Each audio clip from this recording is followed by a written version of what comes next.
Oublie que tu n'as aucune chance. Vas-y, fonce.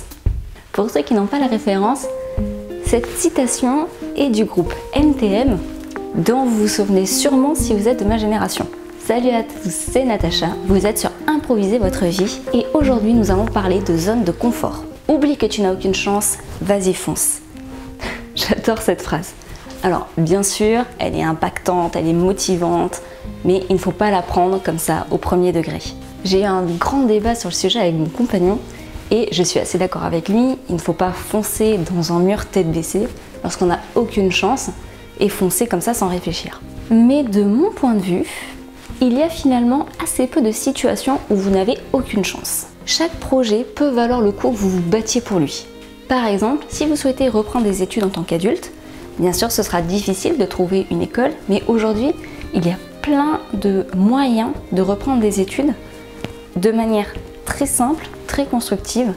Il faut juste se renseigner, ne pas lâcher l'affaire, être motivé et vraiment accueillir toutes les possibilités qui s'offrent à nous. Il suffit parfois d'un peu de culot, d'un peu de chance et bien sûr de hasard pour que votre projet avance. Pour qu'il aboutisse ensuite, ça ne dépend que de vous, de votre travail, de votre motivation.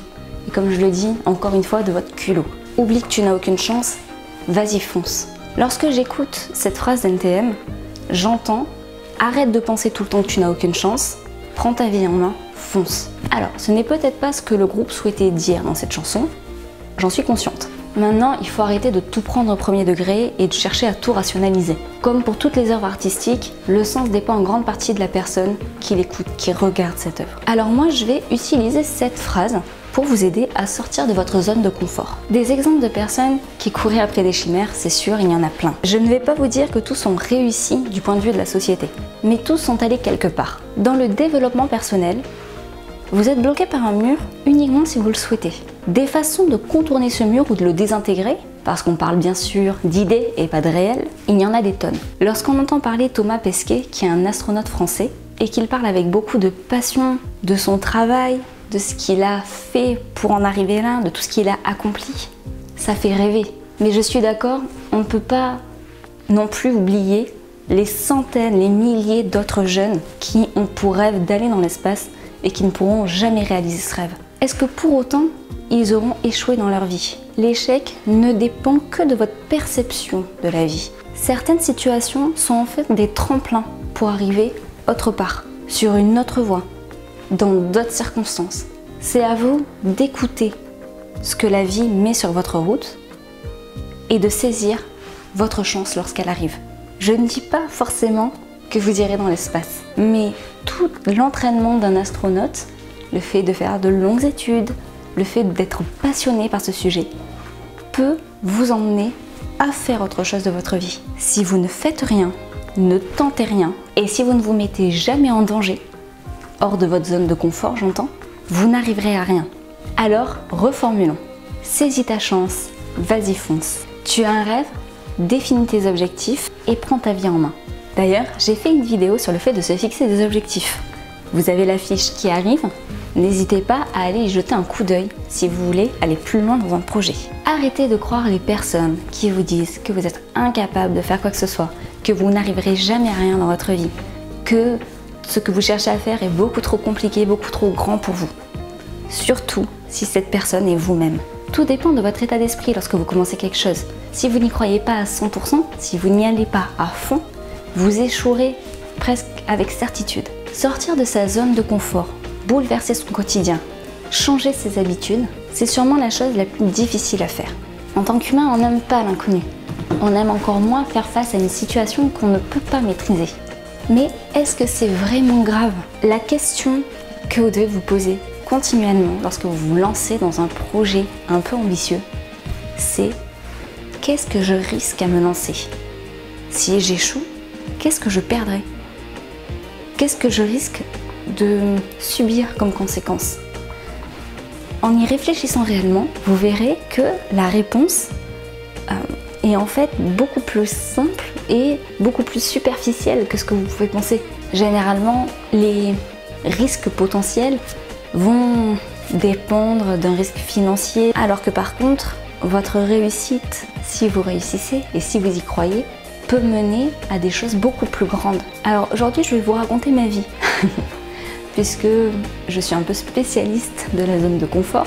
Je suis opticienne de formation, pour ceux qui ne le savent pas encore.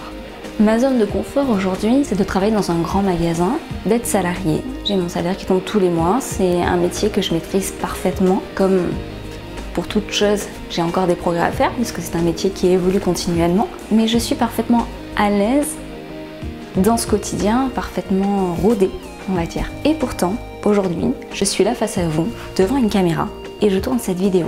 Pourquoi? Parce qu'il y a un an, j'ai décidé d'apprendre à faire quelque chose que je ne maîtrisais absolument pas. J'ai décidé de me lancer sur le web en tant qu'entrepreneuse. J'ai décidé de me lancer en tant que coach de vie. J'ai décidé de faire du développement personnel, de créer un blog, un site, un projet, de gérer une chaîne YouTube, de gérer une page Facebook, un compte Instagram. Tout ça pour faire naître ce projet.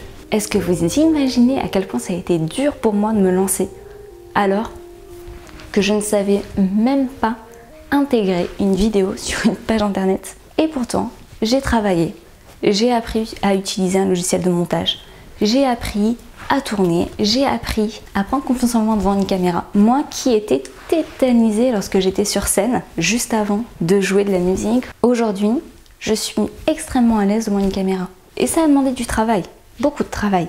Et mon projet n'en est qu'au début, ça ne fait qu'un an que je suis lancée. Je ne vis pas encore de mon projet, je suis toujours opticienne à temps plein. Mais si je n'avais pas tenté cette aventure, si je ne m'étais pas lancée dans ce projet, je n'aurais jamais pu apprendre tout ce que j'ai appris en un an. Et cette évolution est absolument incroyable. Peut-être que je ne réussirai jamais à lancer ce projet. Mais est-ce que c'est vraiment grave? Après tout, ce projet m'a demandé de l'argent, m'a demandé du temps, mais tout ce que j'ai récupéré d'un point de vue personnel, c'est énorme. Et c'est exactement ça que je vous propose de faire. Je vous propose de chercher au fond de vous un projet qui vous tient tellement à cœur que même si vous échouez, ce ne sera pas grave. Parce que si vous réalisez cet objectif, ce projet, ce sera magnifique, ce sera génial, ce sera tout ce dont vous avez rêvé. Mais si vous n'y arrivez pas, tout ce que vous aurez appris en vous lançant dans ce projet, ce ne sera pas perdu. Ça vous appartiendra. L'échec n'est que ce que vous en faites. Pour moi, chaque chose que j'apprends est une réussite. Alors même si je n'arrive jamais à vivre de ce projet, et même si toute ma vie je dois être opticienne et continuer les vidéos en tant qu'amatrice, ce n'est pas grave, parce que tout ce que j'ai appris est une victoire. Et pour moi, ce ne sera pas un échec. Je vous laisse méditer là-dessus. J'espère que cette petite vidéo vous aura plu. On est fin août 2018 et le mois de septembre sera consacré à l'énergie positive, aux mots positifs, aux intentions positives. Donc je trouvais que c'était intéressant de commencer le sujet de ce nouveau mois avec une vidéo un petit peu impactante. Et puis il se trouve que j'ai écouté du NTM il n'y a pas longtemps, donc forcément j'avais envie de vous faire une vidéo là-dessus. Merci à tous d'avoir regardé cette vidéo et à bientôt pour la prochaine.